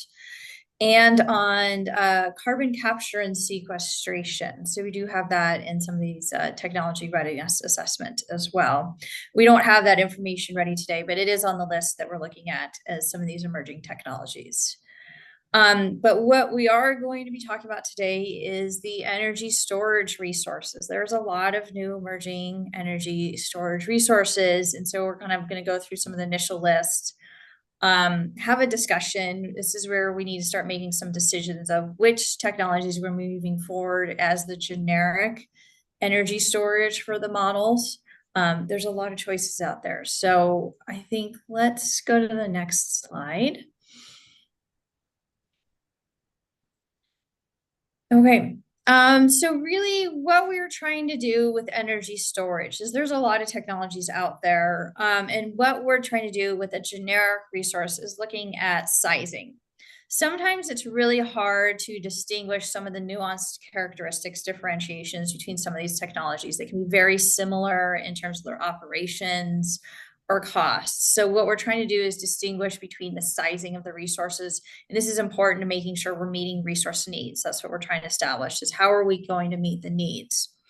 So we've really broken down the storage into what would be a short-term duration, a medium duration, and a long-term duration.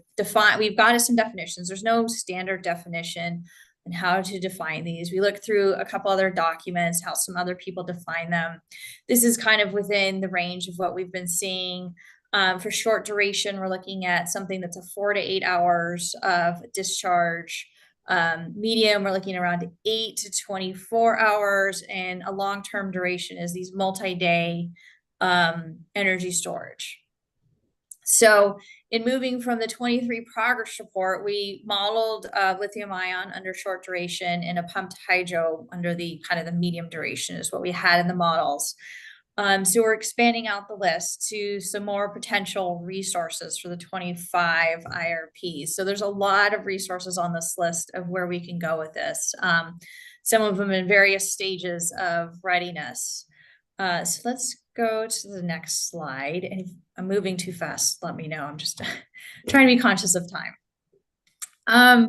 So for this technology readiness, Black & Veatch kind of has this list put together. This is a kind of a technology readiness scale. And so anything from starting on basic theory of a technology all the way up to TRL 9, which is like fully operational, commercially available, has been in use for many years. Most of these technologies we're looking at, I think most of them are 7 to 9. So there's a couple of TRL 6 on the list, depending on the technologies. Really that kind of TRL 7, that technology readiness kind of scored 7. That's a pilot project is in place. So we're seeing like some results of the pilot project. The TRL 9 is they're moving from their initial pilot projects to one of the first kind of larger scale projects. And of course, the 9 being its fully commercially operations for many years. Just trying to give a kind of helpful of what this kind of scale means. And so it's just trying to judge maturity of these technologies, where they're ready, of these new technologies. So if we want to move to the next slide. So this is really, I'm not going to go through every one of the details. This is kind of where a kind of a snapshot in time of some of the technologies we have on the list. And just to note, we did get feedback for mechanical storage, and we'll make sure that gets added to the list as well. So under mechanical storage, that's kind of like liquid air energy storage. This could be like the rail cars, for the cranes, flywheels. There's a lot that could be considered under that mechanical storage. So those are some of the other technologies that we have on the list as well, not listed here. So what we try to do is divide out. So some of these, like, for example, lithium ion, we put it under short duration. Most of the time you see these as a 2 or 4 hour batteries, but it is fully potential to bring them into like 8 hours or more. So some of these can kind of move between some different durations as well. So just kind of where we are with some of these technologies, and kind of listing out some of the possibilities of what we can look at. Let's go to the next slide. So this is like further breakdown of some of these technologies. So for example, metal air batteries, this is some of the more emerging long duration storage. We've got like iron air or zinc air. These are different types of metals to work with. There's the sodium ion batteries, a couple different makeup of the chemical storage of that. The compressed air energy storage, several different makeups. The diabatic being the actually in place right now. There's a full operating plant in Germany. It's been operating for many years. And then the newer technologies, you can see it goes all the way down to isothermal, which is a little bit more on the newer scale, with its readiness, and the adiabatic, which is also moving into some other technologies. We've got the flow batteries, several of them are in, like the vanadium redox batteries are actually in operations now, but there's several other chemical makeups that you can do with flow batteries as well. And if we've previously modeled lithium ion and pumped hydro as some of our energy storage options. So I really just kind of wanted to introduce these storage options, what we're looking at. If you want to move to the next slide, please. So really, what is it that we're asking? So we have a very large list of total potential energy storage technologies. And where we're getting to is, where should we be evaluating these technologies? So what I'd like to get this list down to is 3 different technologies, one under a short duration, one under a medium duration, and one under a long duration. And once we make the decisions on which technology to be modeling, we'll then go back to Black and Veatch, and they'll do the full kind of workup that we'll talk about in March of costs, operations, a lot of the details behind some of this information at that point. So we're really at this kind of decision point of deciding where we should be going for the IRP. So if we want to move to the next slide. So this is really where I'm going to kind of open up for some discussion. If you have kind of initial thoughts of where we should be going for preferences of these technologies, if you think that we should be looking at something else that's not on this list, and just really kind of, this is where I was hoping to get some feedback from the kind of our RPAG on, we can have feedback now, some discussion now, if you have questions. We also have the feedback report too. So we're looking to get the feedback in. We need to get the decisions to Black and Veatch probably in a couple of weeks. So we have time to kind of go through the discussions, get some feedback. And so what we'll need to do is get the feedback to Black and Veatch, which technologies to move forward with the full evaluations as well. Thanks, Elizabeth. And as an aside, many of you, when I spoke to with your one-on-one assessments, which I'll report out on next week, you mentioned really wanting to be on the ground floor for these kind of analytical decisions. So I just want to reflect that this is kind of one of those opportunities. So Elizabeth, you wanted to start with the short duration and begin our conversation there and see anyone have any feedback for Elizabeth and her team about what they should really study with what's listed on the slide here or something else that isn't listed. And you can just, raise your hand, come up and mute. Yeah, and just to point out, we've done lithium ion before.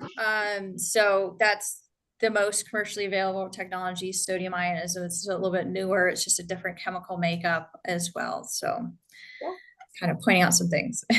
Yeah, no, that's great. Thanks, Elizabeth. John, what do you think?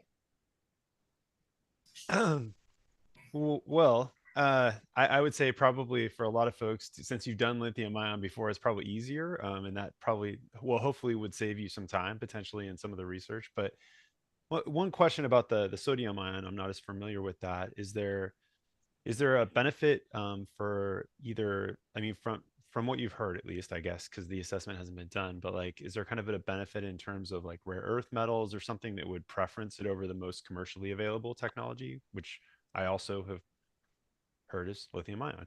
So.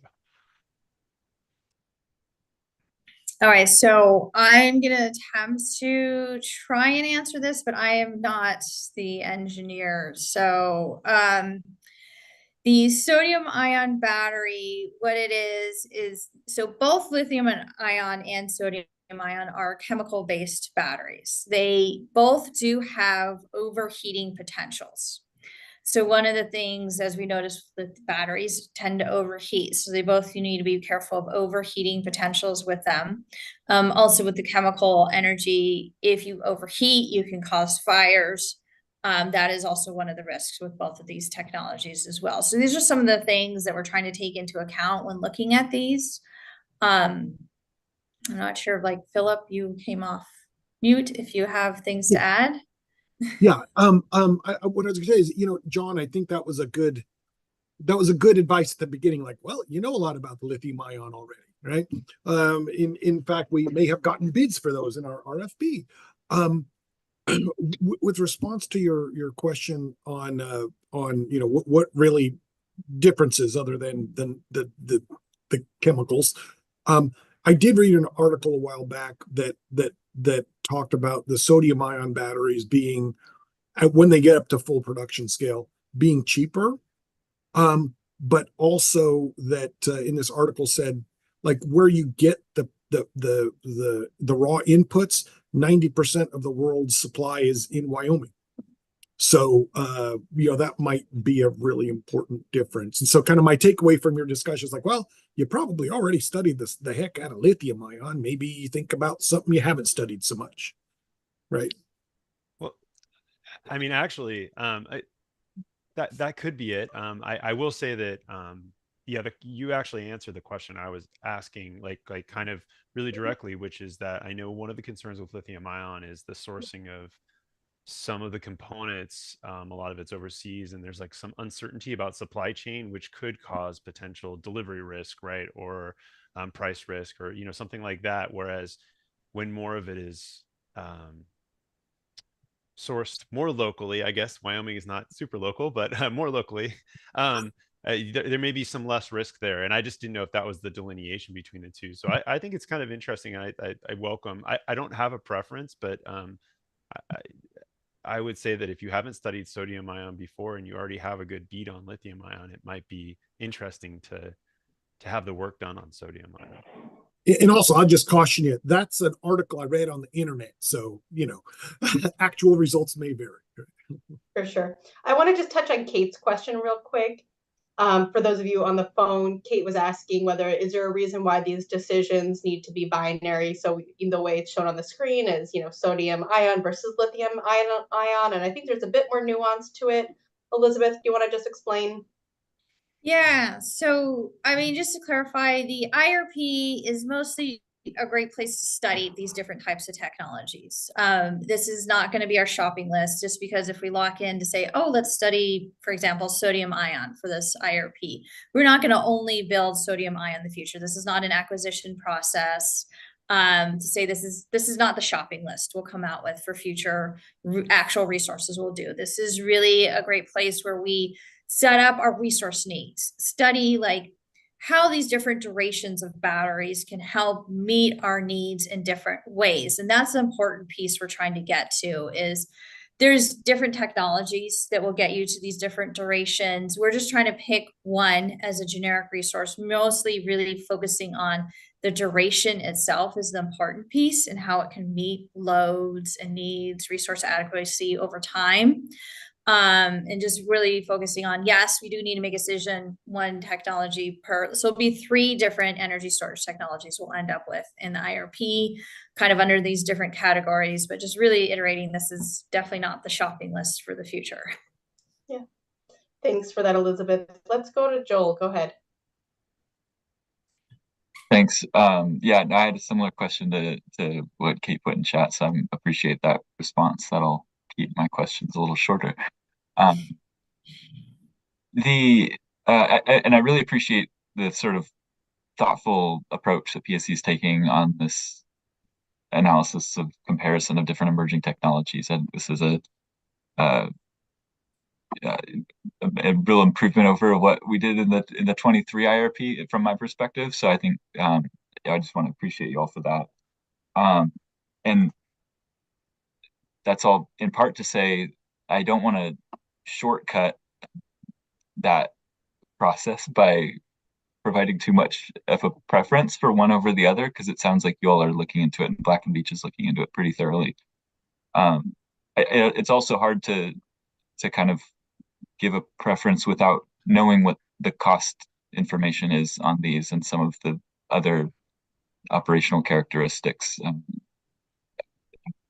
Some other people, it sounds like, on the call don't know as much about sodium ion as I might about lithium ion, as well as some of the other technologies here. So I don't know if part of what Black and Veatch has done is bring together some of that information in a way that would be shareable with this group, but that would be maybe something that would help us to give a little more, if not preference, at least feedback on these different options. Yes, I mean, sorry if I don't cut you off. That's fine, go for it.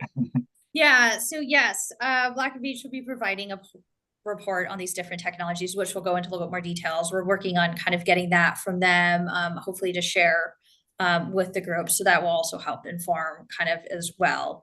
It's called the Emerging Resources Technology Readiness Assessment Summary. Is the report we're working on. I know, long name.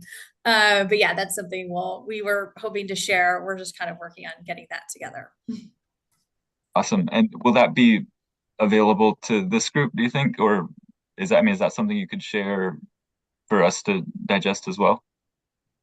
Yes, once it's ready, we'll get it posted with all the meeting materials to share out. So, I mean, just warning you, it is draft. We are at the stage where everything's draft. Things tend to get a little messy at this point. So we don't have all the information we need. Sometimes you just got to make decisions on what information we have. Thanks for that, Elizabeth.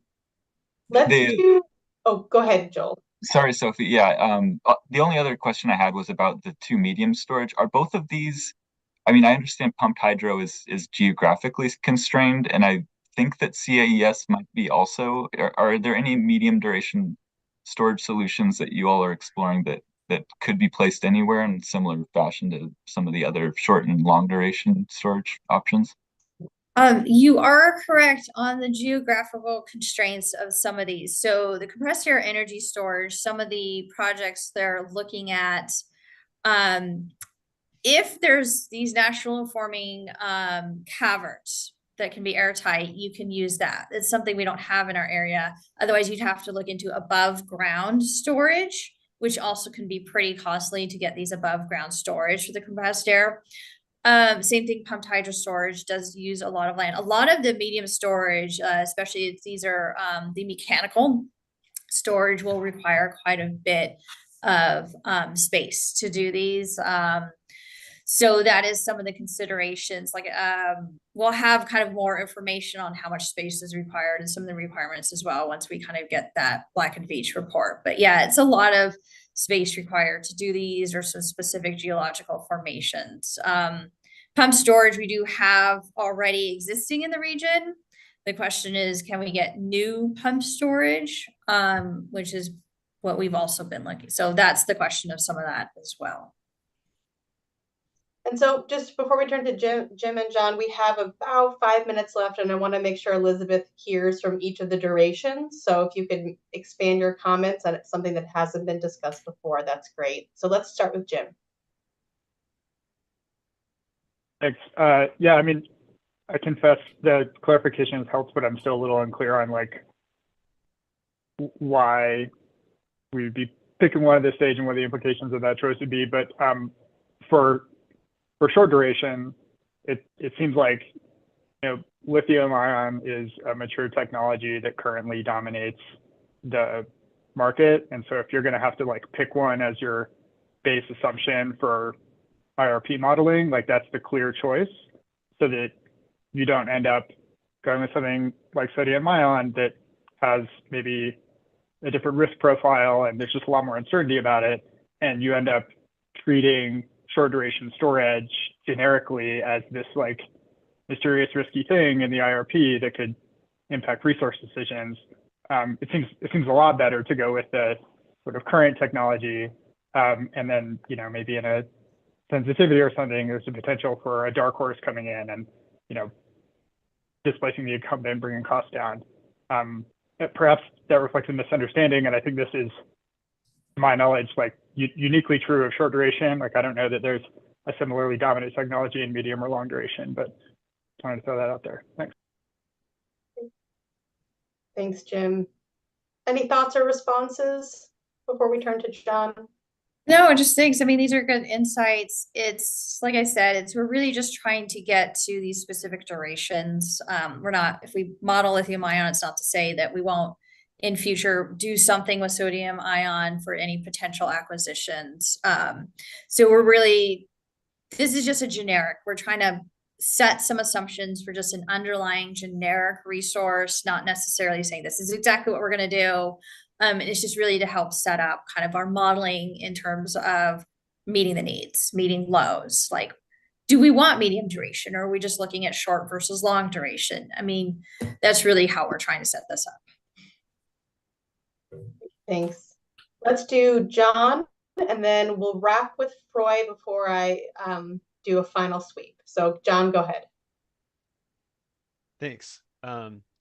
Yeah, I think really appreciate the kind of the opportunity to weigh in. Looking forward to like the further information on these technologies. In terms of long duration, I think that the, you know, kind of the iron air, the metal air batteries, like a, you know, really interesting one to look into. I don't know as much about the flow.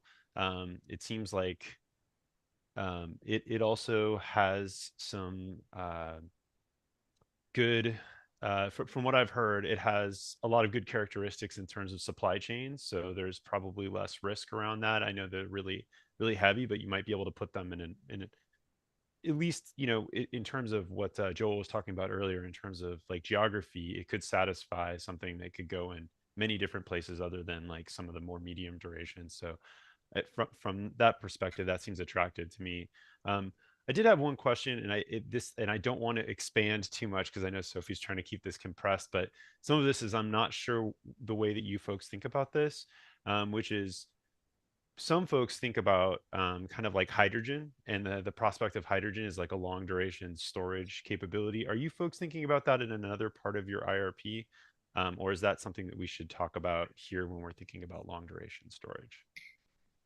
Yes, so that's also this piece of emerging technologies to come. We are looking at alternative fuels. So we do have, I think, set up at a future meeting to discuss alternative fuels. So how we're setting it up is we have the thermal technologies, these peakers, that can run on alternative fuels. So we would have storage associated with those fuels to be running the peaker resources. So that's really how the hydrogen will be coming in, as running it through a peaker. You'll need the storage for it versus other alternative fuels such as renewable diesel or biodiesel. There's storage associated with those fuels as well. So that's kind of where the hydrogen is coming into this discussion. Thanks, Elizabeth. Let's hear from Froy, and thank you for dropping the chat in earlier with the link to that information about short duration storage. So go ahead, Froy. Yeah, I mean, well, this is one of my favorite parts about talking about the electricity planning, just about what the future is going to look like. And really, maybe we all as a group, and I don't know if this is a lot of homework, but if PSE or Black and Beach can provide like a little primer, or they already have a little primer of a paragraph, a couple paragraphs of each of these technologies, kind of like a little map of duration versus technology, which you already kind of provided, but maybe some background, maybe some textbook chapter. I mean, something that for the uninitiated might be really, really useful. And I kind of want to just second that point that Jim made on the chat, which is if we're going to be building sort of like a generic sort of model, let's go with the higher TL number, like kind of technology, like the more proven technology. That would be sort of what I would say, what I would do if I were kind of building this model. But yeah, thank you. Thanks for that, Froy. Elizabeth, a response to Froy's suggestion there? Yes, so we are working on that little bit more information on these different technologies with Black and Veatch, getting that put together. We're hoping to get that out, so that could also help with some of this as well. Just a little bit more information on these technologies as well. We know that the remaining RPAG members, please use the feedback form, but I want to give you a chance for those who haven't spoken up recently. Stephanie, Summer, Kate, or Katie. Any last words from any of you? Okay. Well, not hearing any, I do want to move us into our next steps and public comment. So I just want to thank everyone who provided Elizabeth and her team some really good insight here. I think you'll be hearing more about this topic as we move along. So Will, if you can go to the next slide. So some next steps. Lo and behold, next week you have another RPAG meeting. This is kind of our double header. And so the feedback form for this meeting closes on the 19th. So thoughts on any of the topics we discussed, ranging from the EV forecast to these storage options and emerging technologies. And then on the 24th, that's when the feedback form closes for the 17th. So Kim, can you just redrop that feedback form link into the chat? That would be great. And then the other thing, if I can ask you to multitask, Kim, if you could allow the hand raising feature for participants to come on, because we are going to move into public comment. So next slide, please. Very good. So in the order that seems like it came in, we're going to first do Virginia, and then we're going to do Jim. Everyone's going to get 2 minutes. And so I will set a timer on my phone. Give me a second. And then Virginia, let's promote you and allow you to talk. Virginia, can you hear us, and can we hear you? Can you hear me now? Yep. Great. I'm Virginia Lohr, a PSE electric customer and a former PSE gas customer who had PSE remove the gas line to my home. PSE used to look backwards using temperature data but forward when predicting gas prices. It's shocking to think of how many years PSE fought against using forecasts for temperature, but commendable that PSE is finally including temperature forecasts in their IRPs. However, PSE still seems to be inconsistent in how it considers what may happen in the future and when it chooses to ignore it. For example, PSE is considering an economic slowdown in 2024 that has not yet happened in its gas base case, but not willing to admit that residential gas customer growth, for example, could be negative, in spite of ample evidence that it must become so. The state has passed laws clearly indicating that utilities are expected to dramatically reduce gas usage during the period of this IRP. Perhaps you will consider negative growth in residential customers, for example, in a scenario, but to not have that in your base case says to me that you are ignoring reality. Perhaps you haven't heard, but 2023 was the warmest year on record since record keeping began in 1850.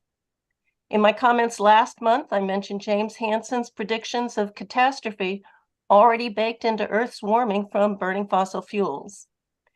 The UN Secretary General now says that we have passed the time of global warming and we are now into global boiling. Will this IRP be as flawed as PSE's last gas IRP? When will PSE get serious about doing their part for humanity and the rest of living beings on this planet? Thank you. Thank you so much for those comments, Virginia. We appreciate them. Let's move to Jim. Jim Adcock, let's promote you and allow you to have your 2 minutes. Okay, can you hear me? Sure can, Jim. Thanks so much. Go ahead. Okay, very good. James Adcock, electrical engineer, MIT. No nukes. Puget should explore storage as a product, quote unquote, with BPA, also known as hydro flow modulation and storage, also known as wind integration. Puget is not nearly actually building the renewables that their models predict they need. Puget has only accepted less than 0.5% of the 21,000 megawatts of RFP proposals.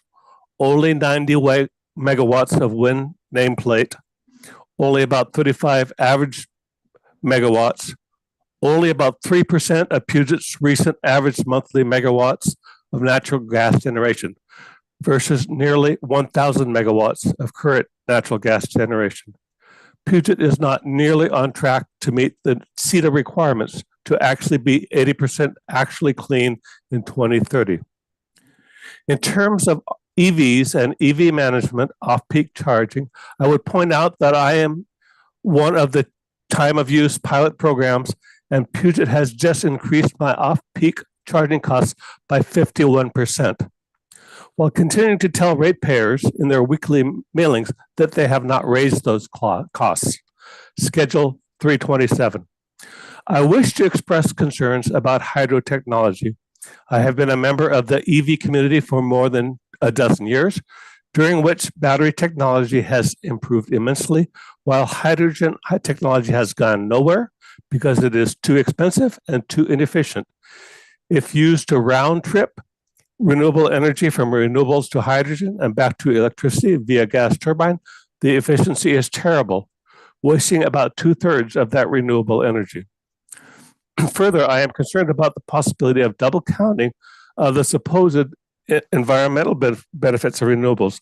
For example, if renewables get converted to hydrogen injected into the gas system, that only represents a gas side environmental benefit.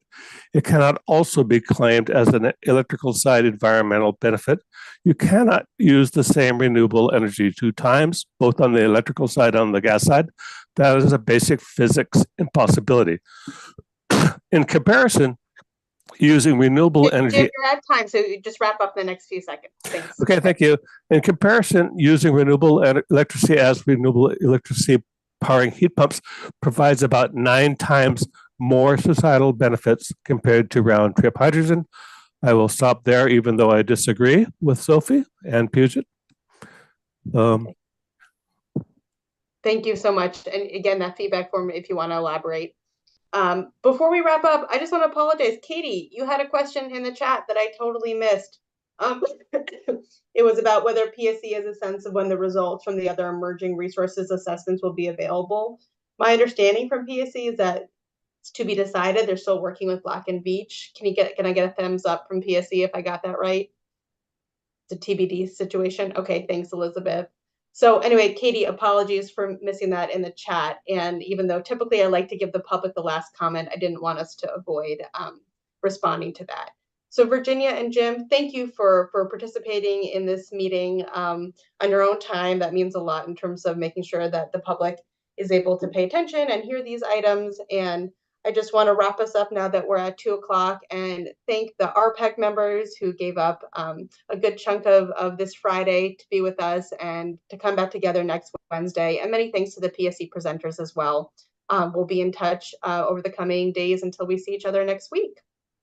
Thanks, everyone. Have a good rest of your Friday.